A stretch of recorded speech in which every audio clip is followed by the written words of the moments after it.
أعوذ بالله من الشيطان الرجيم بسم الله الرحمن الرحيم خواتین و حضرات، جیسا کہ آپ کے علم میں آ چکا ہے کہ آج ہم قصہ آدم و ابلیس کا مطالعہ کرنے والے ہیں۔ قصہ آدم و ابلیس، جیسا کہ پہلے سبق میں نے بتایا تھا کہ یہ قرآن مجید کا بہت اہم قصہ ہے اور اللہ تعالیٰ نے اس کو پورے قرآن مجید میں پھیلایا ہے۔ ہر 7-8 پاروں کے بعد یہ قصہ قرآن مجید میں ضرور آتا ہے، تاکہ اگر کوئی شخص روزانہ ایک پارہ قرآن مجید کا تلاوت کرتا ہو تو وہ ہر ہفتے اس قصے میں سے گزرے اور اس میں سے اپنے لیے رہنمائی اخذ کرے۔ پہلے پارے میں، 8ویں پارے میں، 14ویں پارے میں، 15ویں 16ویں پارے میں اور پھر 23ویں پارے میں یہ مضمون بیان ہوا ہے، یہ قصہ بیان ہوا ہے، لیکن اس کی سب سے زیادہ تفصیل وہ سورۃ الاعراف میں آئی ہے، تو میں سورۃ الاعراف ہی کی تلاوت کروں گا اور اسی کے حوالے سے انشاءاللہ ہم اس قصے کو پڑھیں گے۔ اعوذ باللہ من الشیطان الرجیم، بسم اللہ الرحمن الرحیم۔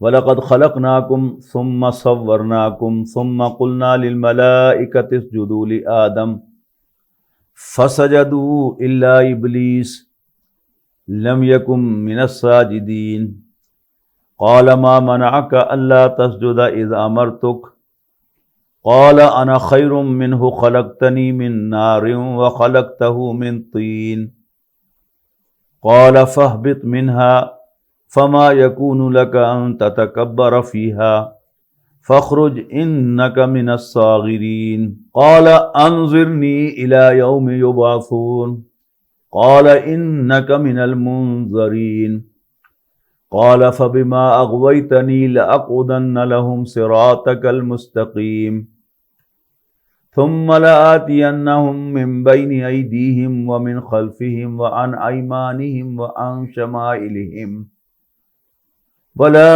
تجد أكثرهم شاكرين قال اخرج منها مذءوما مدحورا لمن تبعك منهم لأملأن جهنم منكم أجمعين ويا آدم اسكن أنت وزوجك الجنة فكلا من حيث شئتما ولا تقربا هذه الشجرة فتكونا من الظالمين فوسوس لهما الشيطان ليبدي لهما ما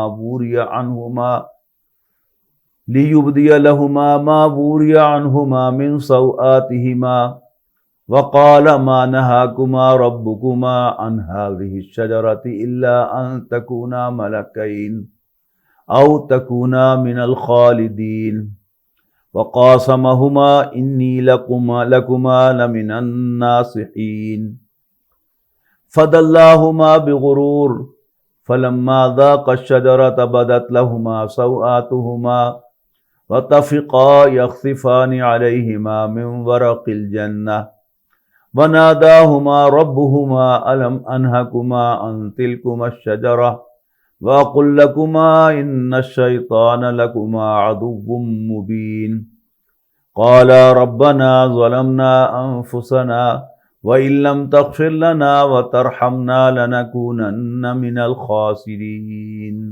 اس سے پہلے کہ ہم اپنا سبق شروع کریں، مناسب معلوم ہوتا ہے کہ میں ابلیس کا، شیطان کا تعارف کروا دوں۔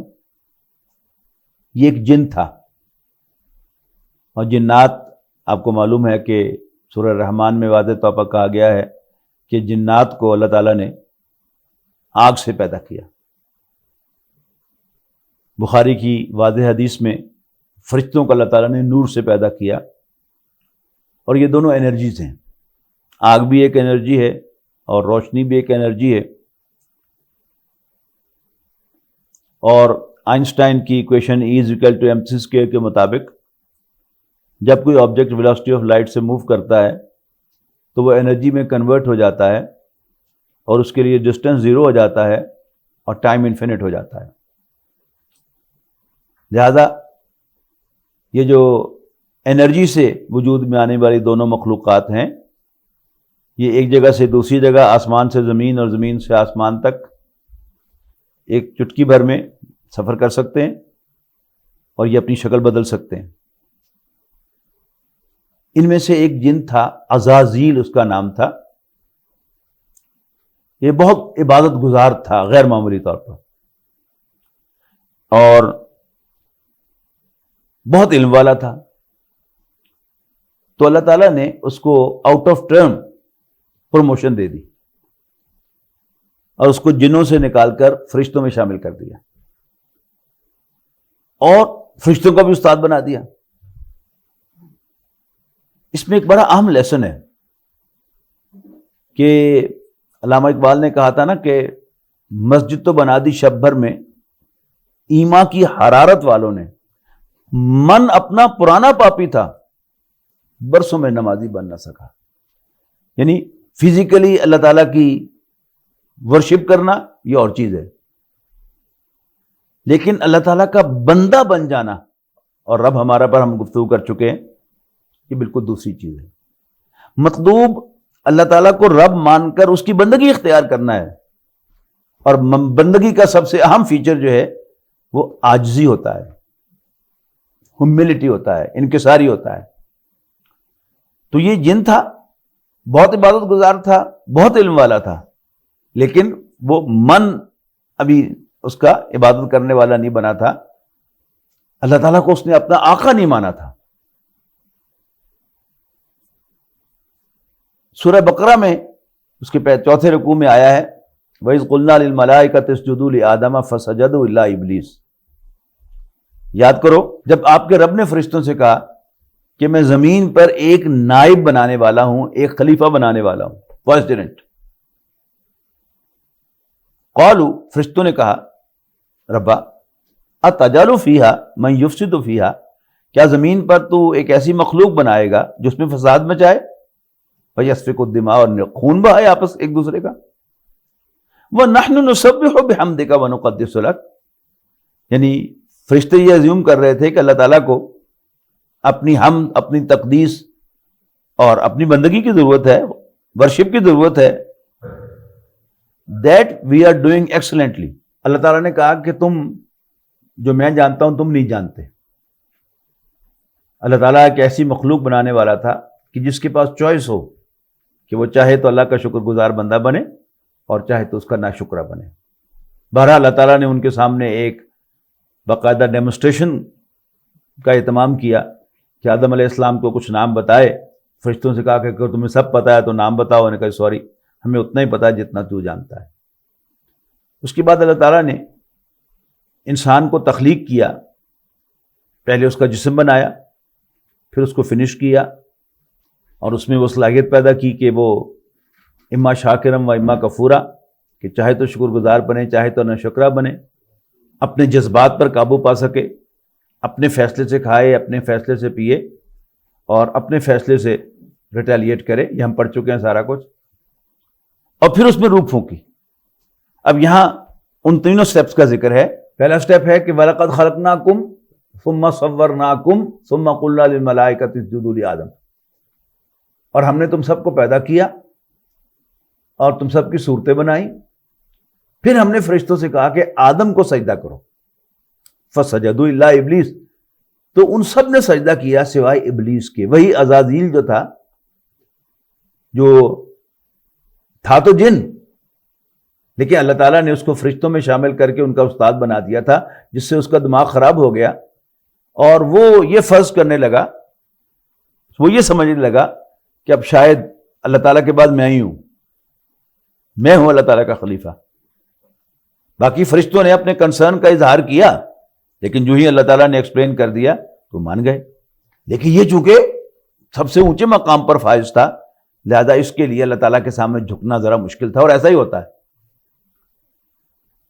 کہ جب بھی کسی ادارے میں کوئی شخص جو ہے وہ اونچے رینک پر ہو تو اس کو یہ خیال آنے لگتا ہے کہ شاید اس کا مالک میں ہی ہوں، اور اگر مالک اس سے اوپر کسی اور آدمی کو ہائر کر کے لے آئے تو پھر اس کو ٹف ٹائم جو ہے وہ یہی شخص دیتا ہے کہ جو پہلے اس ادارے کا انچارج بنایا گیا تھا۔ تو وَلَقَدْ خَلَقْنَاكُمْ ثُمَّ صَوَّرْنَاكُمْ ثُمَّ قُلْنَا لِلْمَلَائِكَةِ اسْجُدُوا لِآدَمَ فَسَجَدُوا إِلَّا إِبْلِيسَ، تو ان سب نے سجدہ کیا سوائے ابلیس کے. لم یکن من الساجدین، وہ سجدہ کرنے والوں میں شامل بالکل نہ ہوا. قال ما منعک الا تسجد اذا امرتک، اللہ تعالیٰ نے اس کی جواب طلبی فرمائی کہ کس چیز نے تمہیں سجدہ کرنے سے روکا جبکہ میں نے تمہیں حکم دیا تھا، میں تیرا رب ہوں. اب اس نے اس سوال کا جواب دیا ہی نہیں کہ اس نے نافرمانی کیوں کی. کہنے لگا قال انا خیر منہ، میں اس سے بہتر ہوں. خلقتنی من نار، اے اللہ تو نے مجھے آگ سے پیدا کیا. وخلقتہ من طین، اور اسے مٹی سے پیدا کیا. I am from the world of energy, میں توانائی سے ہوں اور یہ خاک کا پتلا ہے، مٹی سے بنا ہے، میٹیریل ہے. قال، اللہ تعالیٰ نے فرمایا فاہبط منہا، اسٹیپ ڈاؤن فرام ہیئر. سب سے پہلا کام تو جو اس کو فرشتوں کا بھی استاد بنایا تھا اس سے نیچے گرایا. Step down. فاہبط منہا فما یکون لک ان تتکبر فیہا، تمہیں زیب نہیں دیتا تھا، تمہارے لیے مناسب نہیں تھا کہ تم یہاں پر رہتے ہوئے تکبر کرتے. فخرج، تو نکل جا. انک من الصاغرین، یقیناً تو گھٹیا حرکت کرنے والوں میں سے ہے. صغیر عربی میں کہتے ہیں چھوٹے کو، اور یہ صاغر اسم فاعل ہے، یعنی گھٹیا چھوٹی حرکت کرنے والا. اب وہ کہنے لگا قال انظرنی الی یوم یبعثون، ربا یا اللہ مجھے تو اس دن تک کے لیے مہلت دے جس دن یہ دوبارہ اٹھائے جائیں. قال انک من المنظرین، اللہ تعالیٰ نے فرمایا جا تمہیں مہلت دی جاتی ہے. قال فبما اغویتنی، تو اس نے کہا کہ جس کو عزت دینے کے لیے آپ نے اللہ مجھے راستے سے ہٹایا ہے، اب میں بھی اس کا شکار کرنے کے لیے تیرے صراط مستقیم پر ڈیرا لگاؤں گا، مورچہ بندی کروں گا. اور صراط مستقیم آپ جانتے ہیں کہ ہم نماز کی ہر رکعت میں سورہ فاتحہ پڑھتے ہیں اور اللہ تعالیٰ سے یہی پوچھتے ہیں کہ تیرا سیدھا راستہ کون سا ہے جو جس پر ہم چلیں تو راضی ہوتا ہے اور پھر ہمیں جنت کا راستہ دکھاتا ہے. اور پھر اس کے بعد ہم قرآن مجید کی صورت میں لاتے ہیں. وہ قرآن مجید جو شروع ہوتا ہے ذالک الکتاب لا ریب فیہ سے، ھدی للمتقین. تو شیطان نے کہا فبما اغویتنی، جیسے تو نے اے اللہ مجھے راستے سے ہٹایا ہے، لأقعدن لہم صراطک المستقیم، تو اب میں بھی ان کا شکار کرنے کے لیے تیرے صراط مستقیم پر مورچہ لگاؤں گا. ثم لآتینہم من بین ایدیہم، پھر میں ان کی طرف آؤں گا ان کے سامنے سے. یعنی صراط مستقیم پر بیٹھ کر میں ان پر حملے کرتا رہوں گا، آگے سے، پیچھے سے، دائیں سے، بائیں سے. اور یہ شیطان صرف 4 حملے نہیں کرتا، کئی حملے کرتا ہے، قدم قدم پر کرتا ہے. تو اس نے کہا ثم لآتینہم من بین ایدیہم، پھر میں ان کی طرف آؤں گا، یعنی ان پر حملہ آور ہوں گا ان کے سامنے سے، ومن خلفہم، ان کے پیچھے سے، وعن ایمانہم، ان کے دائیں سے، وعن شمائلہم، اور ان کے بائیں سے. ولا تجد اکثرہم شاکرین، اے اللہ تو ان میں سے اکثر کو شکر گزار نہیں پائے گا. مثال کے طور پر سب سے پہلے شیطان کوشش کرتا ہے کہ ڈٹ کر سامنے سے آئے ننگا ہو کر اور اسے خدا کا منکر بنا دے. اللہ تعالیٰ ہی کا انکار کرا دے تو سارے کام سیدھے ہو گئے، اس کا کام ہو گیا. لیکن اگر کوئی اللہ کو ماننے پر ضد کرے گا کہ نہیں نہیں میں آپ سے آپ تو پیدا نہیں ہوا، یا کوئی اور دلیل دے گا، اللہ کو مانے گا، تو اس کے پیچھے سے آ جائے گا وہ کہ ٹھیک ہے اللہ تو بڑا ہے، لیکن یہ جو اکاؤنٹیبلٹی ہے، اللہ تعالیٰ نے آزاد پیدا کیوں کیا تھا؟ کوئی اکاؤنٹیبلٹی نہیں ہے. اللہ تعالیٰ نے پیدا ہی اس لیے کیا کہ ہم شکر گزار کر بننا چاہیں یا نہ شکرے بننا چاہیں تو ہمیں اجازت ہے. آخرت کا انکار کر دیتا ہے. آخرت کا انکار کر دیا، پھر بھی شیطان کا کام ہو گیا، اب آگے تو بات بڑھنی نہیں۔ لیکن اگر کوئی آخرت کو بھی مانے اور دلائل دے تو شیطان اس کے دائیں طرف آ کے کھڑا ہو جائے گا اور رسالت کا انکار کرائے گا کہ ٹھیک ہے اللہ تو خدا، اللہ تو اللہ ہے اور قیامت بھی ہے، تو جس کو چاہے پوچھے، جس سے چاہے حساب لے۔ لیکن یہ رسول جو ہے یہ تو ہمارے جیسے انسان تھے، ایک انسان بلا تمام نو انسانی کے لیے رہنما کیسے بن سکتا ہے؟ اور یوں وہ جیسے ہم نے پچھلے سبق میں پڑھا تھا سورۃ تغابن میں، رسول کا انکار کر دیتا ہے، پھر بھی کام بن گیا۔ اب اگر کوئی مسلمان ہو گیا، اس نے اللہ کو بھی مان لیا، آخرت کو بھی مان لیا، رسالت کو بھی مان لیا، اب شیطان کہتا ہے کہ اب تم مسلمان ہو، بخشے بخشائے ہو، کرنا ورنہ کچھ نہیں، تم نے مزے کرو، جنت تمہاری ہے، خار ہیں بدکار ہیں ڈوبے ہوئے ذلت میں ہیں، جو کچھ بھی ہے تیرے محبوب کی امت سے، کام بن گیا شیطان کا۔ لیکن اگر کوئی نہیں کہے نہیں، اللہ تعالیٰ کی بندگی تو کرنی چاہیے، اللہ تعالیٰ کی عبادت تو کرنی چاہیے، تو پھر وہ کہے گا کہ ٹھیک ہے نماز روزہ حج زکوٰۃ کر لو، بس تم بخشے بخشائے۔ اور پھر کوئی کہے نہیں نہیں، ہم نے اللہ تعالیٰ کی بندگی اختیار کی ہے، اور اس میں پہلا سٹیپ جو ہے وہ اللہ تعالیٰ کی پرستش تھی، نماز روزہ حج زکوٰۃ تھا۔ بندگی کا تقاضا تو یہ ہے کہ ہم اپنی پوری زندگی اللہ تعالیٰ کی اطاعت میں گزاریں، جس چیز سے وہ منع کرے اس سے باز آ جائیں، اور جس چیز کا حکم دے ہم اس کو بجا لائیں۔ پھر وہ شیطان جو ہے وہ پھر چوتھے پانچویں مورچے پر آئے گا کہ ہاں ٹھیک ہے تو تم، لیکن یہ دوسروں کے معاملات میں دخل دینا جو ہے یہ صحیح نہیں ہے۔ اللہ نے سب لوگوں کو آزاد پیدا کیا ہے، ان کو اما شاکرم و اما کفورا کی چوائس دیے، تو تم ذرا دوسروں کے معاملات میں دخل نہ دیا کرو، لہذا تبلیغ نہ کرو، دعوت نہ دو۔ اور کوئی اس پر بھی اصرار کرے تو کہے گا کہ بس پھر دعوت دو، لیکن اللہ تعالیٰ کی حکمرانی قائم نہ کرو زمین پر۔ جبکہ رسول اللہ صلی اللہ علیہ وسلم کی سیرت کو ہم دیکھتے ہیں، ایک نظر ڈالیں سیرت النبی پر تو صاف پیغام مل جائے گا کہ نبی اکرم صلی اللہ علیہ وسلم کی سنت، آپ کی سیرت گول اورینٹڈ تھی کہ آپ نے مکہ مکرمہ پر اللہ کا دین غالب کرنا ہے اور خانہ کعبہ پر اللہ کے دین کا جھنڈا لہرانا ہے۔ اسی کے لیے آپ نے ساری محنت کی ہے۔ کیا کچھ نہیں ہوا، کیا کچھ آپ نے نہیں کیا، کس طرح سے آپ نے اپنے ساتھیوں کی تڑپتے ہوئے لاشیں دیکھے ہیں، کس طرح ان کے خون بہتے ہوئے دیکھے ہیں، اپنا بھی خون نبی اکرم صلی اللہ علیہ وسلم نے بہایا ہے، لِتَكُونَ کلمۃ اللہ العلیٰ، تاکہ اللہ کی بات سب سے اونچی ہو جائے۔ لیکن شیطان کیا کوشش کرتا ہے کہ پہلے اس قدم پر کسی کو گرا لے، پہلا قدم چل کے پھر چل پڑے تو دوسرے قدم پر گرا لے، دوسرے پر نہیں تو تیسرے پہ گرا لے، تیسرے پر نہیں تو چوتھے پر گرا لے۔ تو اس نے کہا کہ میں ان کی طرف آؤں گا، ان پر حملہ آور ہوں گا، ان کے سامنے سے، ان کے پیچھے سے، ان کے دائیں اور ان کے بائیں سے، اور اے اللہ ان میں سے تو اکثر کو شکر گزار نہیں پائے گا۔ قال اخرج منها مذءوما مدحورا، اللہ تعالیٰ نے فرمایا کہ نکل جا یہاں سے۔ پہلے تو اس کو نیچے گرایا تھا، اب کہا کہ نکل جا یہاں سے، مذءوما مدحورا، مذمت کے ساتھ اور دھکے کھاتا ہوا، کنڈیمڈ اینڈ ریجیکٹڈ۔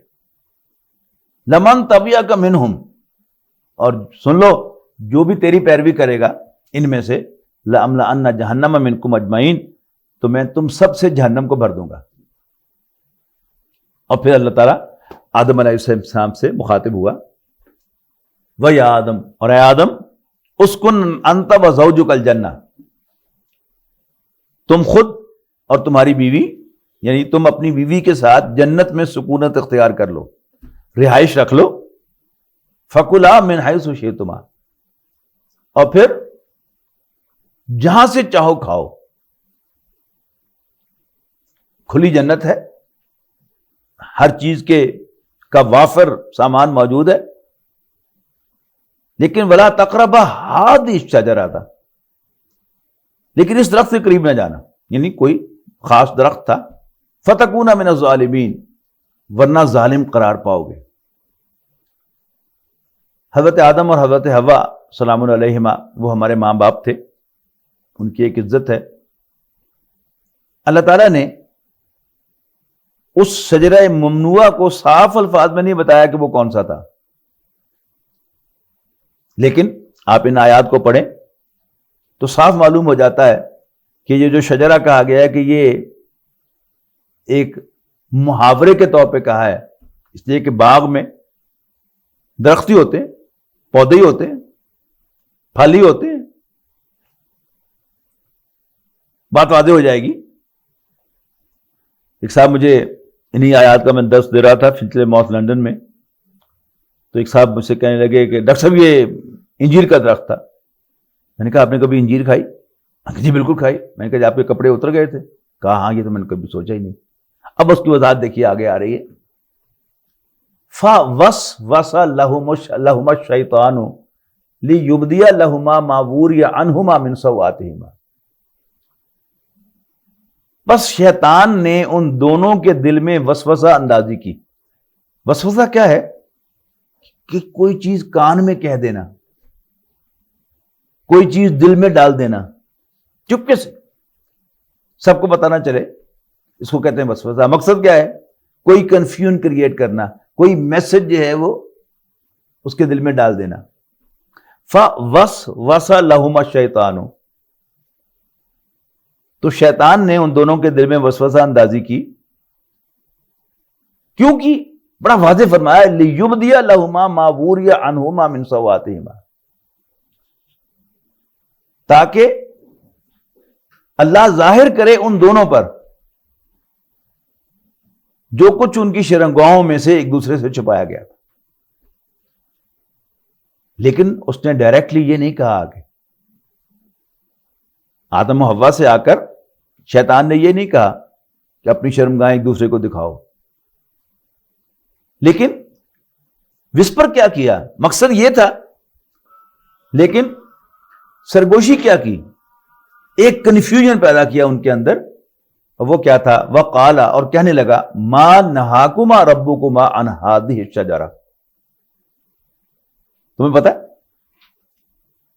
کہ تمہارے رب نے تمہیں اس درخت کے پاس جانے سے صرف اس لیے منع کیا ہے الا ان تکونا ملکین، کہ تم کہیں فرشتے نہ بن جاؤ، او تکونا من الخالدین، یا جنت میں پکے نہ ہو جاؤ۔ اچھا، اب یہ بات یعنی وسپرنگ کے انداز میں کیسے ہوگی؟ سرگوشی کے انداز میں چپکے سے کیسے ہوگی؟ پہلے تو شیطان ان کے پاس آیا ہوگا، ظاہر ہے جب اللہ تعالیٰ نے کہا کہ تمہیں موقع دیا جاتا ہے تو پھر ایکسیس بھی تو دینی تھی نا، رسائی۔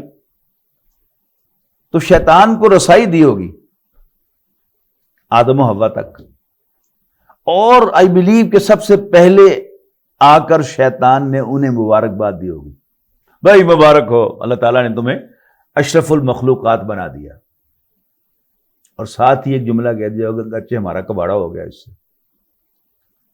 یعنی یہ جو انداز ہوتا ہے، پہلی بات تو یہ یاد رکھیے گا، کبھی ہارنے والا جیتنے والے کو دل سے مبارکباد نہیں دے سکتا۔ یہ سیکولر ورلڈ نے جو نارمز بنائے ہیں، یہ سب منافقانہ نارمز ہیں کہ جی ہارنے والا کینڈیڈیٹ امریکن پریزیڈنٹ وہ سب سے پہلے جاتا ہے جیتنے والے صدر کو مبارکباد دینے کے لیے، اور ہارنے والی ٹیم جیتنے والی ٹیم کو مبارکباد دیتی ہے۔ امپاسبل، کبھی کوئی ہارنے والا دل سے جیتنے والے کو مبارکباد نہیں دے سکتا، لیکن بہرحال اس کو پروموٹ کیا گیا ہے، یہ شیطانی عمل ہے۔ تو پہلے مبارکباد دی ہوگی، اور ساتھ وہ جی ان کی سمپیتھی ون کرنے کے لیے، اگرچہ آپ کے اشرف مخلوقات بننے میں ہمارا کباڑا ہو گیا، اب ان کے دل میں ایک نرم گوشہ شیطان کے لیے پیدا ہوا ہوگا، اور پھر وقتاً فوقتاً ملتا رہتا ہوگا۔ اور ایک دن اس نے کہا کہ ویسے بائی دی وے تمہارا فرشتوں کے بارے میں کیا خیال ہے؟ ڈونٹ یو تھنک کیا وہ تم سے بہتر نہیں ہے؟ وہ اپنی شکل بدل لیتے ہیں، وہ چٹکی بھر میں زمین سے آسمان اور آسمان سے زمین پر آ جاتے ہیں. لیکن اللہ تعالیٰ نے بس تمہیں بنا دیا ہے، اشرف مخلوقات کہہ دیا ہے، لیکن در حقیقت تو فرشتے تم سے بہتر ہیں. اب میں اس کو آپ کو بتا رہا ہوں مثال کہ کوئی شخص اس نے ماسٹرز کیا ہوا ہے، محنتی ہے، ذہین ہے، کام خوب جانتا ہے، وہ پروموٹ ہو کر ہیڈ آف دا ڈپارٹمنٹ بن جاتا ہے آن میرٹ. کہ بہرحال اس کو اس سبجیکٹ پر زیادہ کمانڈ ہے، زیادہ سمجھتا ہے، اور وہ ہیڈ آف دا ڈپارٹمنٹ بن جاتا ہے. اس کا کوئی دوست اسے ملنے کے لیے آتا ہے اور وہ آ کر اس کو کنفیوز کرتا ہے. پہلے تو مبارکباد دے گا، بھائی مبارک ہو، تم ہیڈ آف دی ڈپارٹمنٹ بن گئے ہو. لیکن کہتا ہے یار ویسے تمہارے انڈر پی ایچ ڈی کام کرتے ہیں اور یہ تمہیں ٹف ٹائم دیں گے، مشکل میں ڈالیں گے، لہذا جیسے بھی ہو یہ کمی بھی ڈگری کی پوری کر لو. ابھی وہ بات ایک کہہ کے چلا جاتا ہے، لیکن اس کے بعد وہ شخص جو ہے ہیڈ آف دا ڈپارٹمنٹ سوچ میں پڑ جاتا ہے، بات تو اس نے ٹھیک کہی ہے. اب جاتا ہے وہ انٹرنیٹ کھولتا ہے، کمپیوٹر کھولتا ہے، انٹرنیٹ میں جاتا ہے اور ڈھونڈتا ہے کہ کہیں کورسپونڈنس کورسز سے، ڈسٹنٹ لرننگ سے کوئی پی ایچ ڈی ہوتی ہے کسی یونیورسٹی سے. معلوم ہوتا ہے کہ نہیں ہوتی. ادھر ادھر پوچھتا پچھاتا ہے، اس دوست سے کہتا ہے وہ تم نے کہا تھا کہ میں پی ایچ ڈی کروں، کیسے کروں میں پی ایچ ڈی؟ کہیں کورسپونڈنس کورس تو ہے نہیں. کہتا پاگل ہے تم بھی، یہ کرغزستان اور کازخستان یہ کس لیے بنے ہوئے ہیں؟ یہ ایگزیکٹ کس لیے بنا ہوا ہے؟ گھر بیٹھے ڈگریاں دلاتا ہے، پیسے لگاؤ ڈگری لو. اب اس شخص نے کبھی ساری اپنی زندگی میں ہیرا پھیری نہیں کی تھی، دو نمبری نہیں کی تھی، نہ اسٹوڈنٹ لائف میں اور نہ اپنے کیریئر میں، اپنی جاب میں. لیکن اب جب بھوت سوار ہو گیا اس نے کہ اس نے پی ایچ ڈی کرنی ہے ہر صورت میں، تو اب وہ شخص جو ہے وہ باقاعدہ نقلی ڈگری، جعلی ڈگری حاصل کرنے کے لیے بھی تیار ہوگا. تو فوسوس لهما الشیطان لیبدی لهما ما وري عنهما من سوآتهما وقال، لیکن کہا کیا؟ ما نهاكما ربكما عن هذه الشجرة الا ان تكونا ملکین. یعنی شیطان کے سامنے ان کی کمزوری کو اجاگر کیا کہ فرشتے تم سے بہتر ہیں. اب رات کو دونوں میاں بیوی یہی ڈسکس کرتے رہے ہوں گے، اس کمی کو کیسے پورا کیا جائے. اسی سے پوچھتے گے. عزازیل کل آئے گا نا، اسے ہی پوچھیں گے. وہ آیا تو دونوں نے بڑی ریکویسٹ کر کے اس سے کہا کہ بھائی کچھ سارا اندر کے ساری باتیں تمہیں معلوم ہیں تو ہم یہ کمی پوری نہیں کر سکتے، ہم کیسے فرشتے بن سکتے ہیں؟ کوئی بتاؤ نا فارمولا کوئی. تو اس نے کہا ہوگا کہ نہیں چھوڑ پڑے، تمہارے رب نے تمہیں منع کیا ہوا اس درخت کے پاس جانے سے، اور اب وہی تو درخت تھا کہ جس کو کھا کر تم فرشتے بن سکتے تھے. اب وہ سوچیں گے کہ ہاں لیکن نہیں، اللہ تعالیٰ نے منع کیا ہوا ہے. پھر جی چاہ بھی رہا ہے، نہیں پھر جی چاہ بھی رہا ہے. پھر بڑا ایک ٹپیکل ایک فیچر ہوتا ہے کہ ایک غلط کام ہے اور جی چاہ رہا ہے اس کو، تو پھر انسان بڑھتا ہے 2 قدم، پھر وہ بڑھتا ہے.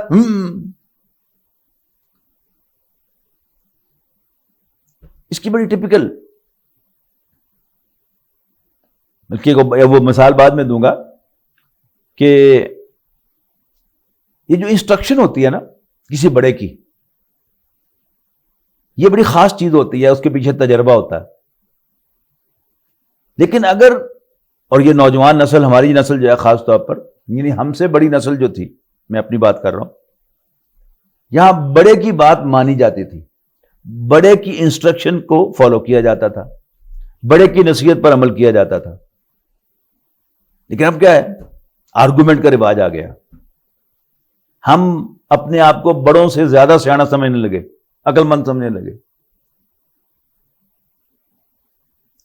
دوسری بات اس نے کیا کہی کہ تمہیں تمہارے رب نے اس درخت کے پاس جانے سے اس لیے منع کیا کہ تم کہیں فرشتے نہ بن جاؤ اور تم یہاں پکے نہ ہو جاؤ.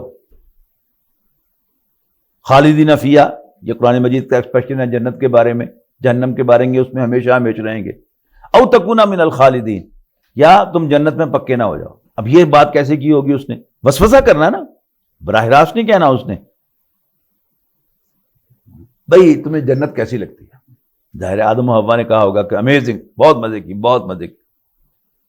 تم ہمیشہ رہنا چاہو گے یہاں؟ میں نے کہا ہاں یار جی تو چاہتا ہے. پھر اس نے کہا ہوگا کہ یہ تو تمہیں پتا نا کہ میں اندر کا آدمی ہوں، اور تمہارے پیدا کرنے سے پہلے اللہ تعالیٰ نے ہمارے ساتھ یہ بات شیئر کی تھی کہ میں زمین پر ایک نائب بنانے والا ہوں. اللہ نے تمہیں کسی بہانے سے زمین پر بھیج دینا ہے. اب پھر وہ ایک کنفیوژن کریٹ کر کے چلا گیا. ان کے منہ میں پانی آئے گا کہ ہمیں تو یہاں پکا رہنا چاہیے. اب نیکسٹ ملاقات میں پھر یہ بڑا ایگرلی پوچھیں گے، بڑا خاص التجا کر کے پوچھیں گے کہ حل بھی تو بتاؤ نا کوئی، ہمیں اس جنت کا گرین کارڈ کیسے مل سکتا ہے، ہمیں اس کی مستقل رہائش کیسے مل سکتی ہے، ان لمیٹڈ اسٹے کیسے مل سکتا ہے.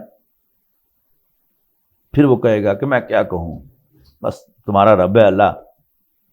لیکن اس نے تمہارے ساتھ ہاتھ لمائی کیا ہے.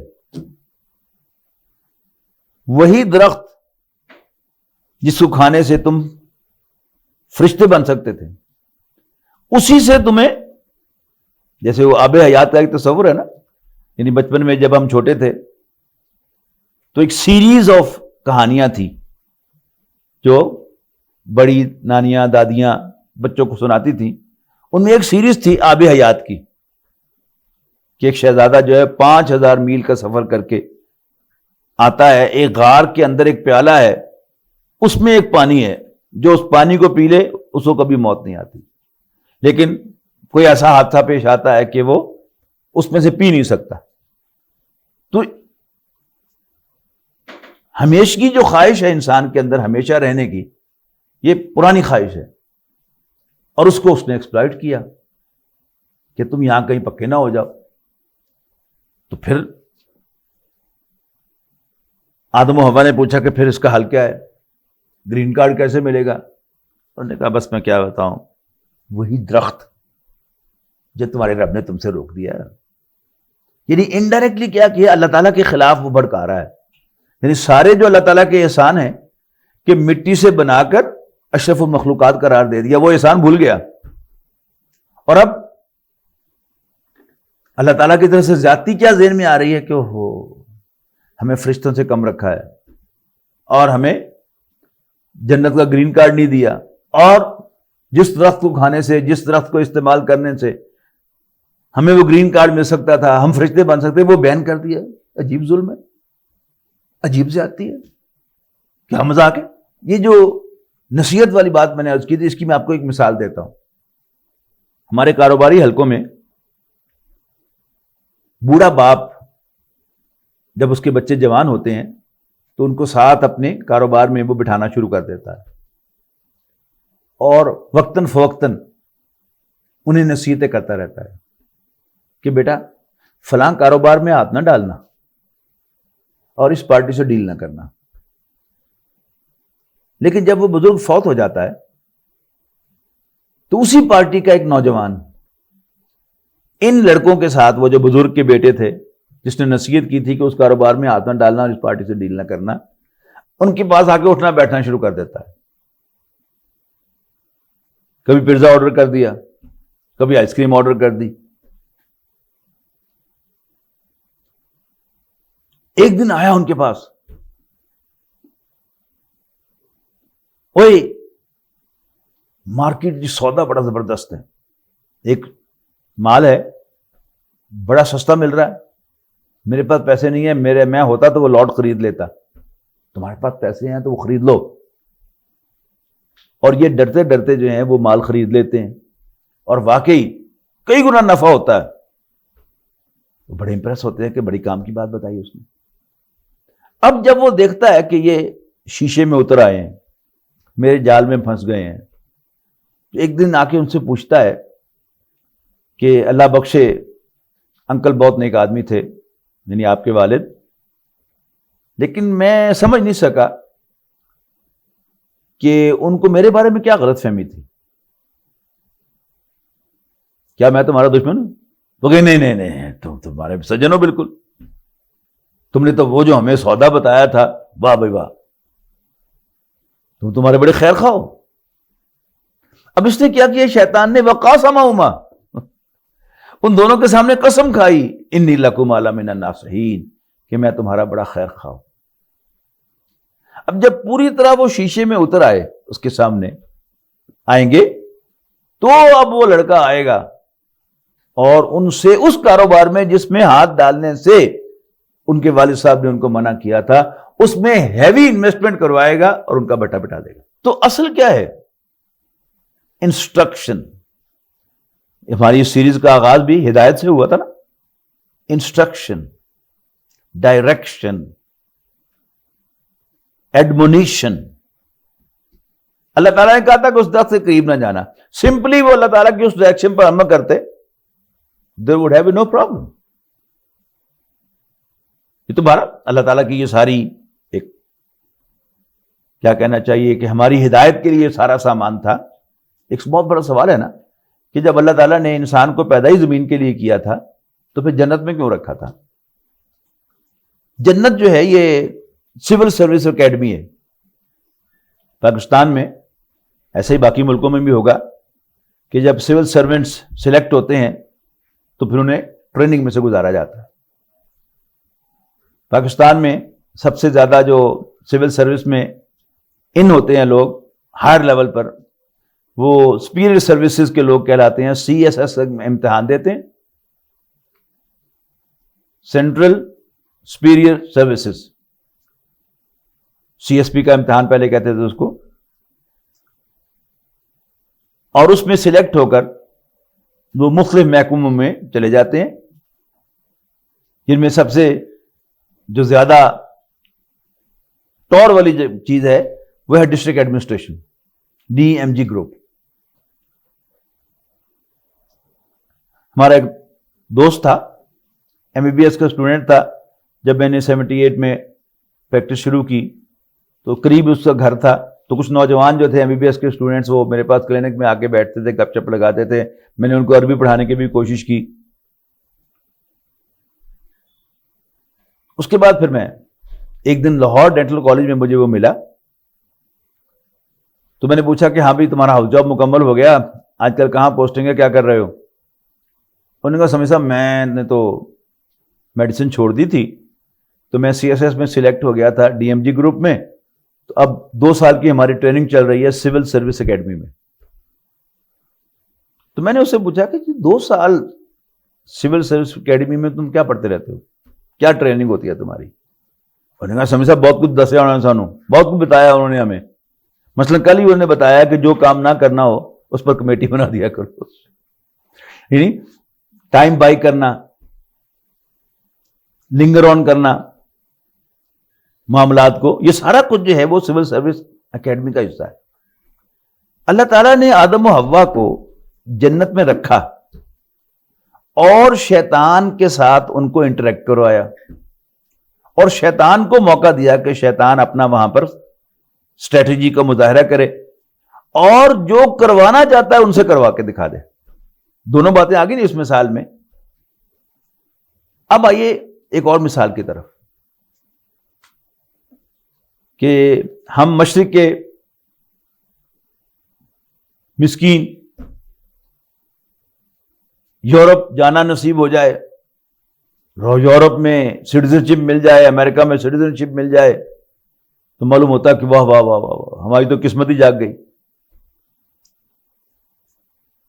ہم میں سے بہت سے لوگ وہ آئے وزٹ ویزے پر اور یہاں ان کا دل لگ گیا, یہاں کی لائف بڑی اچھی لگی, اور انہوں نے پوچھا کہ جی میں یہاں پرماننٹ اسٹے لینا چاہتا ہوں, ریزیڈنٹ بننا چاہتا ہوں, سٹیزن شپ لینا چاہتا ہوں. تو وکیل صاحب نے بتایا کہ نہیں, اس کا تو ایک ہی امکان ہے, آپ وزٹ ویزے پر آئے ہیں تو آپ کو جانا پڑے گا. ایک ہی صورت ہے کہ یہاں آپ کسی برٹش, یورپین یا امریکن عورت سے شادی کر لیں اور اس سے کوئی بچہ پیدا کر لیں. وہ بچہ پیدائشی امریکن ہوگا یا برٹش ہوگا یا یورپین ہوگا, اور پھر اس کے باپ ہونے کے ناطے آپ کو بھی سٹیزن شپ ملنے کا امکان ہے. لیکن انہوں نے کہا لیکن میں پہلے سے شادی شدہ ہوں. میں کو نو نو نو سوری, پھر تو آپ دوسری شادی تو یہاں پر بہت بڑا جرم ہے. آپ نے کہا اور کوئی راستہ؟ ہاں پھر ایک ہی راستہ ہے, آپ مسلمان ہیں, آپ لوگ جو ہیں وہ ایڈلٹری کو جائز نہیں سمجھتے. وہ ایک ہی صورت ہے کہ یہاں کے قانون کے مطابق دوسری شادی کرنا منع ہے, لیکن کسی شادی شدہ عورت کا یا کسی شادی شدہ شخص کا کسی اور عورت کے ساتھ رہنا, کسی گرل فرینڈ کے ساتھ رہنا, یہ کوئی جرم نہیں ہے. تو تم بھی کسی عورت کے ساتھ رہنا شروع کر دو اور اس سے ایک بچہ پیدا کر لو. وہ بچہ جو ہے وہ برٹش, امریکن یا یورپین ہوگا, اور اس کا باپ ہونے کے ناطے پھر آپ کو سٹیزن شپ یا پرماننٹ اسٹے مل سکتا ہے. اور ہم میں سے کتنے ہی لوگ, اللہ میں معاف کرے, کہ جب ان پر یہ بھوت سوار ہو گیا کہ انہوں نے جنت ارضی میں رہنا ہے, تو پھر وہ سب کچھ کر گزرے. اور یہ شیطان کا ہتھ کنڈا تو ہے ہی صحیح. حضرت یوسف علیہ السلام کے بھائیوں نے نبیوں کی اولاد تھے, اور اتنی غلط حرکت کر گزرے وہ, اپنے بھائی کو کنویں میں پھینکنے والی. کس طرح؟ وَتَكُونُوا مِن بَعْدِهِ صَالِحِينَ. اب یہ کڑوا گھون بھر لو, مجبوری ہے. اس کے بعد پھر حاجی بن جانا, نیک بن جانا. شیطان جو ہے وہ سکھا دیتا ہے راستہ. تو اب شیطان نے پہلے تو ان کو پٹو ڈالا, پھر قسم کھائی ان کے سامنے, انی لکم علی من الناصحین, کہ میں تمہارا بڑا خیر خواہ ہوں. یعنی آہستہ آہستہ, but by but, but by but, یعنی ایک ایک قطرہ پتھر پہ بھی بڑھتا رہے نا پانی کا, تو اس پتھر میں سوراخ کر دیتا ہے. اصل بات کیا ہے کہ اللہ تعالیٰ نے آدم و حوا کو یہ کہہ کر بھیجا کہ شیطان تمہارا دشمن ہے, اس سے بچ کے رہے. جیسے بوڑھا باپ جو ہے وہ نصیحت کرتا ہے کہ اس پارٹی کے ساتھ ڈیل نہ کرنا, یہ دھوکے باز لوگ ہیں, فلاں ہیں, جو بھی کچھ ہے. لیکن باپ کی انسٹرکشن پر عمل نہیں کیا, خود فیصلے کرنے لگے. ابا جی بڑے بھولے آدمی سن, ویسے ہی بس انہوں نے نال کو خار سی منڈیا دے نال, منڈے بڑے سونے ماشاءاللہ, بڑا چنگا سمجھدار منڈے, خیر خواہ ساڈے. تو فَدَلَّاهُمَا بِغُرُورٍ, تو شیطان نے ان کو شیشے میں اتار لیا, اپنے دھوکے کا قائل کر لیا. فَلَمَّا ذَاقَا الشَّجَرَةَ, اب اللہ تعالیٰ نے تو منع کیا تھا درخت کے قریب بھی نہیں جانا. وہ کہتا ہے دکاندار کبھی آپ کو سودا لینا نہیں چاہتے, وہ فوراً کاٹ کے آپ کو چک کے دیکھو, چک کے دیکھو, چکھن میں کوئی مل نہیں, مزہ نہ آئے پیسے واپس. تو فلما ذاق الشجرۃ, تو جو ہی انہوں نے اس درخت میں سے چکھا, بدت لہما سوآتہما, تو ان کی شرمگاہیں ایک دوسرے پر ایکسپوز ہو گئی. وَاتَّفِقَا يَخْصِفَانِ عَلَيْهِمَا مِن وَرَقِ الْجَنَّةِ, اور وہ لگے جنت کے پتوں سے اپنی شرمگاہوں کو ڈھانپنے, اپنے پرائیویٹس کو ڈھانپنے. یہ ٹپیکل پکچر ہے کہ جب کوئی انسان غلط حرکت کر رہا ہو, اور وہ کرتا ہے جس بات میں آ کے, ارادہ نہیں ہوتا.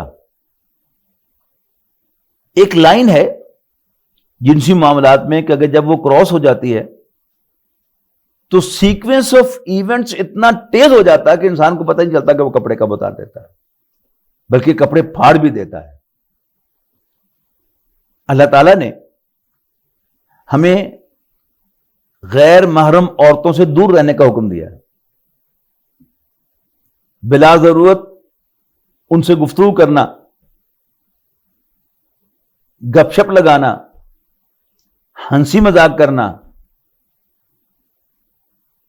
ان کے گھروں میں آنا جانا، یعنی مرد مردوں کے اندر بیٹھے، عورتیں عورتوں کے اندر بیٹھیں، ہمارے دین کا کلچر تو یہ ہے۔ لیکن جب فری مکسنگ شروع ہو جاتی ہے تو اس پہ ہنسی مذاق بھی ہوتا، پھر جب کوئی ایسی حرکت ہو جاتی ہے تو اس میں انسان جذبات میں آ جاتا ہے، یعنی ہنسی مذاق کر رہے ہیں، اسی میں کوئی کونی بھی مار دی، کچھ تھوڑی بہت چھیڑ چھاڑ بھی کر دی، پھر تھوڑا سا بات آگے ہو جاتی ہے تو پھر ایک محبت کسی فیلنگ ہونی شروع ہو جاتی ہے، پھر انسان کسمس بھی کر لیتا ہے، تو پھر وہ ایک لائن ہے انویزیبل لائن کے جو کراس ہو جاتی ہے، اور جب وہ لائن کراس ہو جائے تو پھر انسان کو پتہ نہیں چلتا، وہ کوئی بھی ہو، وہ کپڑے کب اتار دیتا ہے۔ آپ نے سنا ہوگا وہ ایک مشہور قول کہ اگر کوئی پڑھانے والا حسن بصری ہو اور اس سے پڑھنے والی رابعہ بصریہ ہو رحمہم اللہ، اور وہ پڑھ قرآن رہے ہوں، یعنی حضرت حسن بصری حضرت رابعہ بصریہ کو قرآن پڑھا رہے ہوں، اور یہ کلاس جو ہے یہ مسجد حرام میں لگی ہوئی ہو، پھر بھی اندیشہ ہے، تو فلما ذاق الشجرۃ، اللہ تعالیٰ نے تو قریب جانے سے منع کیا تھا، لیکن جب ہم قریب جائیں گے، ہم اللہ تعالیٰ کی حدود کو توڑیں گے، اللہ تعالیٰ کی انسٹرکشن کو فالو نہیں کریں گے، تو کیا ہوگا؟ پھر ہم اللہ تعالیٰ کی بڑی حدوں کو بھی کراس کریں گے۔ تو فلما ذاق الشجرۃ، تو جب انہوں نے اس درخت میں سے چکھا، بدت لہما سوآتہما، تو ان کی شرمگاہیں ایک دوسرے پر ایکسپوز ہو گئیں، وطفقا یخصفان علیہما من ورق الجنہ، اور وہ لگے جنت کے پتوں سے اپنی شرمگاہوں کو ڈھانپنے، وناداہما ربہما، تو ان کے رب نے ان کو پکارا، او آدم و حوا الم انہکما عن تلکما الشجرۃ، کیا میں نے تمہیں اس درخت کے پاس جانے سے منع نہیں کیا تھا؟ وَأَقُلْ لَكُمَا إِنَّ الشَّيْطَانَ لَكُمَا عَدُوٌّ مُبِينٌ، اور تمہیں کہا نہیں تھا، تمہیں وارننگ نہیں دی تھی کہ شیطان تمہارا کھلا دشمن ہے؟ اب اس پر جو رسپانس ہے آدم و حوا کی، وہ ہے آدمیت۔ دیکھیے اللہ تعالیٰ کی نافرمانی شیطان سے بھی ہوئی، اور شیطان کی بھی اللہ تعالیٰ نے جواب طلبی فرمائی، لیکن اس کے جواب میں شیطان اور زیادہ ایروگنٹ ہو گیا، باغیانہ انداز اس نے اختیار کیا، اور اللہ تعالیٰ کو مرد الزام ٹھہرا دیا کہ تو نے مجھے آگ سے پیدا کیا، اسے مٹی سے پیدا کیا۔ غور تو کرنا، آگ جو ہے وہ سپیریئر ہے اور مٹی انفیریئر ہے، کمتر ہے، تو آگ جو ورلڈ آف انرجی سے تعلق رکھتی ہے، یہ بھلا مٹی کے سامنے کیسے جھک سکتی ہے؟ تیرا حکم ہی غلط تھا۔ اب آدم و حوا سے بھی نافرمانی ہو گئی، اللہ تعالیٰ نے جواب طلبی فرمائی۔ آدم و حوا بھی کہہ سکتے تھے، اگر ان میں تکبر ہوتا، اگر ان میں بغاوت ہوتی، تو یہ بھی کہہ سکتے تھے کہ یا اللہ، ہمیں شیطان نے سب بتا دیا کہ تو نے ہمیں زمین کے لیے پیدا کیا تھا، اور اب تو ہم بہانے سے ہمیں زمین پر بھیجنا چاہتا ہے۔ یعنی ایک ہی بات سے مثبت مطلب منفی مطلب، تو نے ہمیں زمین پر پیدا کیا تو ٹھیک ہے، ہمیں زمین پر بھیج دے۔ دیکھا نہیں، تم نے ہمیں زمین پر پیدا کیا، اب تو بہانے سے ہمیں زمین پر بھیجنا چاہتا ہے، ٹھیک ہے ہمیں بھیج دے، زمین پر نکال دے ہمیں۔ یہ کیا ہے؟ یہ نافرمان آدمی کا باغیانہ طرز عمل ہوتا ہے۔ آدم و حوا میں عاجزی تھی، انہوں نے فوراً ہاتھ جوڑ لیے، قالا، دونوں کہنے لگے ربنا ظلمنا انفسنا، ربا ہم نے اپنے اوپر ظلم ڈھایا ہے، یہ سوری، ہم نے اپنے اوپر ظلم ڈھایا ہے تیری انسٹرکشن کو فالو نہ کر کے۔ وَإِن لَّمْ تَغْفِرْ لَنَا، اور اب بھی اگر تو ہمیں نہیں بخشے گا، وَتَرْحَمْنَا، اور ہم پر رحم نہیں فرمائے گا، لَنَكُونَنَّ مِنَ الْخَاسِرِينَ، تو ہم لازماً گھاٹے سے دو چار ہونے والوں میں شامل ہو جائیں گے. Simple as that. تو آگے کیا فرمایا؟ قَالَ اهْبِطُوا بَعْضُكُمْ لِبَعْضٍ عَدُوٌّ، اللہ تعالیٰ نے فرمایا کہ تم اترو زمین پر، بعضکم لبعض عدو، تم ایک دوسرے کے دشمن ہو. یعنی شیطان کو بھی بھیج دیا زمین پر اور آدم و حوا کو بھی بھیج دیا اور کہا کہ تم ایک دوسرے کے دشمن ہو. وَلَكُمْ فِي الْأَرْضِ مُسْتَقَرٌّ وَمَتَاعٌ إِلَىٰ حِينٍ، اور تمہارے لیے زمین پر ایک وقت مقرر کے لیے ٹھکانہ بھی ہے اور برتنے کا سامان بھی. مزید فرمایا قَالَ فِيهَا تَحْيَوْنَ، تم زمین پر ہی جیو گے، وَفِيهَا تَمُوتُونَ، اور زمین پر ہی مرو گے، وَمِنْهَا تُخْرَجُونَ، اور تم زمین میں سے ہی نکالے جاؤ گے، یعنی قیامت کے دن. اب دیکھیے قصہ جو اصل تھا وہ ختم ہو گیا. اب اس کے ساتھ جو ریلیٹڈ انسٹرکشنز آ رہی ہیں بنی نوع انسان کو، ان کو آپ پڑھیں گے تو صاف نظر آ جائے گا کہ ساری کہانی جو تھی وہ انسان کے اس ویک پوائنٹ سے متعلق تھی جس کو ہم سیکس کہتے ہیں. انسان کا اس زندگی میں سب سے ویک پوائنٹ جو ہے وہ یہی ہے جس کو شیطان جو ہے وہ ایکسپلائٹ کر سکتا ہے، جس کے راستے سے شیطان جو ہے ہمیں اللہ تعالیٰ کی بغاوت، اس کی نافرمانی اور ہر قسم کی بے حیائی پر اکسا سکتا ہے. یا بنی آدم، اے آدم کے بیٹو، اے آدم کی اولاد، قد انزلنا علیکم لباسا یواری سوآتکم وریشا، ہم نے تم پر ایک لباس اتارا ہے جو تمہاری شرمگاہوں کو ڈھانپتا ہے اور تمہارے لیے زینت کا باعث ہے. انسان کپڑے اتار دے بھدا لگتا ہے، لیکن کپڑے پہن کر خوبصورت لگتا ہے. وَلِبَاسُ التَّقْوَىٰ ذَلِكَ خَيْرٌ، لیکن یاد رکھنا سب سے بہترین لباس تقویٰ کا لباس ہے، خدا خوفی کا لباس ہے. یعنی لباس جو ہے اس کے کئی حصے ہوتے ہیں نا، under garments, garments and over garments. Over garments کا فنکشن کیا ہوتا ہے؟ اضافی حفاظت. یعنی گرمیوں کے دنوں میں دھوپ کی شدت سے بچنے کے لیے کوئی بھاری سوتی کپڑا اگر آپ اپنے سر پہ رکھتے ہیں تو آپ ہیٹ اسٹروک سے بچ جاتے ہیں. اور شدید سردی میں اگر آپ کوئی گرم چادر اوڑھ لیتے ہیں یا اوور کوٹ پہن لیتے ہیں تو آپ سردی کی شدت سے بچے رہتے ہیں. تو لباس بھی پہنو لیکن اوپر خدا خوفی کا لباس ضرور پہنو، اس لیے کہ جب انسان کے دل میں خوف خدا ہوگا تو وہ گناہ کے قریب جانے سے بھی بچے گا، اور دل سے خوف خدا نکل جائے گا تو پھر انسان ادھر سے ادھر سے اپنے آپ کو دھوکہ دے کر اللہ تعالیٰ کو دھوکہ دینے کی کوشش کرتے ہوئے انسان برائی میں ملوث ہوگا. ذالک من آیات اللہ لعلہم یذکرون، یہ اللہ تعالیٰ کی نشانیوں میں سے ہے تاکہ لوگ نصیحت حاصل کریں، اس لیے بیان کر رہا ہے. پھر فرمایا یا بنی آدم، میں آدم کے بیٹو، لا یفتننکم الشیطان، دیکھنا شیطان کہیں تمہیں فتنے میں، آزمائش میں نہ ڈال دے. کما اخرج ابویکم من الجنہ، جیسے اس نے تمہارے ماں باپ کو جنت سے نکلوایا تھا. کس حال میں؟ ینزع عنہما لباسہما، ان کا لباس اتروا کر، لیریہما سوآتہما، تاکہ انہیں ایک دوسرے کی شرمگاہیں دکھائے.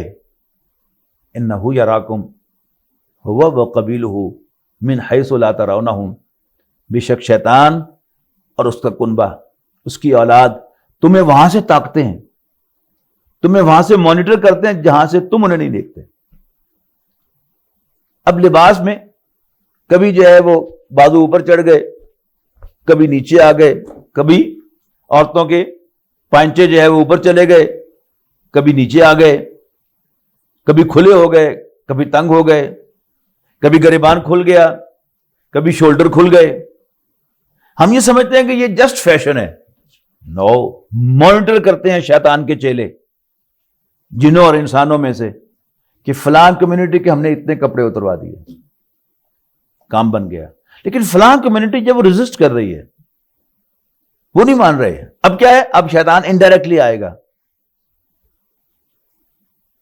اور ہم اس کا شکار ہوں گے. ہم یہ سمجھ نہیں پائیں گے. یعنی عجیب عجیب حرکتیں ہیں کہ لباس کے سلسلے میں مختلف طریقوں سے ہمیں ننگا کیا گیا ہے. یعنی جو لباس مسلمانوں نے ڈیزائن کیا مردوں کا وہ شیروانی تھی. شیروانی کو اگر آپ نے غور سے دیکھا ہو تو اس میں ایک سائڈ جو ہے وہ بڑی ہوئی ہوتی ہے اور اس کے ساتھ ایک ہک لگی ہوتی ہے اور بائیں طرف سے اوپر سے ایک فیتا آ رہا ہوتا ہے, اس کے آگے بھی وہ اس کا اپوزٹ ہوتی ہے ہک, تو اس کو اوپر باندھ دیا جاتا ہے. انسان جتنا بھی تیز چلے اس کے سامنے کا حصہ ایکسپوز نہیں ہوتا. اس کا بالکل الٹ لباس جو ویسٹرن ڈیزائن کیا ہے وہ کیا ہے؟ وہ کوٹ ہے. اور جسم کے وہ حصے کہ جو سطر میں آتے ہیں, یعنی گھٹنے سے لے کر ناف تک جو ہے یہ مرد کا سطر ہے, وہاں سے وہ کوٹ جو ہے وہ کھلا ہوا ہے آگے. اسی طرح عورتوں کے لباس کو صرف ایک سینس اللہ تعالیٰ ہمیں اگر دے دے تو انشاءاللہ ہم خود اپنے لباس کا جائزہ لے سکتے ہیں, اور اللہ تعالیٰ کی انسٹرکشن کے مطابق ہمارا لباس مرد گھٹنے سے لے کر ناف تک ایسا لباس پہنے کہ جو نہ سی تھرو ہو اور نہ ٹائٹ ہو, اور خواتین بھی اپنے جسم کو ایسے ڈھانپیں کہ ان کا لباس نہ سی تھرو ہو اور نہ ٹائٹ ہو. خاص طور پر وہ حصے کے جو اللہ تعالیٰ نے مرد کے لیے آزمائش بنائے ہیں, جیسے عورت کا گریبان ہے, سورہ نور میں باقاعدہ حکم دیا گیا ہے کہ وَلْيَضْرِبْنَ بِخُمُرِهِنَّ عَلَىٰ جُيُوبِهِنَّ, کہ وہ اپنے گھروں میں بھی جہاں اس کے محرم رشتہ دار رہتے ہیں وہاں بھی وہ اپنے گریبانوں کو اپنی دوپٹے کے ساتھ ڈھانپیں. اس لیے کہ یہ مرد کا اتنا بڑا امتحان ہے کہ اگر اس کی ماں اور بیٹی کے گریبان میں بھی اس کی نظر پڑے گی تو اگر کانشیسلی وہاں سے ہٹائے گا تو ہٹے گی, ورنہ ٹینڈنسی ہوگی, ایک ٹیمپٹیشن ہوگی اس کے اندر غیر ارادی طور پر کہ اس کو جھانکے. لیکن اگر ہم اللہ تعالیٰ کی انسٹرکشن کو عمل کرتے ہیں تو انشاءاللہ ہم باعزت بھی ہوں گے, باوقار بھی ہوں گے, با حیا بھی ہوں گے, اور اللہ تعالیٰ ہماری دنیا کو بھی سنوارے گا اور ہماری آخرت کو بھی سنوارے گا. آخر دعوانا ان الحمدللہ رب العالمین. بہت شکریہ.